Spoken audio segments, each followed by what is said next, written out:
Okay, today take a look at the Sky Matte Anti-Fatigue Matte. First thing I can say is I really like this color. The reason I went with the brown is because I've got wood floors going to be putting this on, and this is actually better than I was expecting. This is a very nice color. Definitely very cushiony, which is very important because I'm going to be standing on this. The reason I got this is because right where I'm standing right now, I spend a lot of time here doing review videos, and I needed something for my feet because especially lately, I've been finding I need to go sit down more often than I should. This is going to be able to keep me working.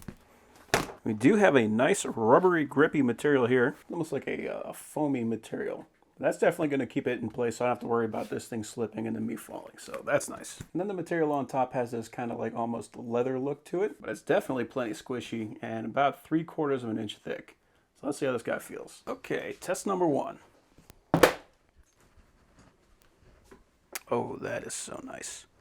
Yeah, this is what I've been looking for. This is already, like, my feet were already starting to get sore, and this is just so much better. So right now, my basic opinion is I'm actually considering getting a second one just to have up in the kitchen because, yeah, that is so much nicer. That is way better. Cool. Yeah, I'm happy with that.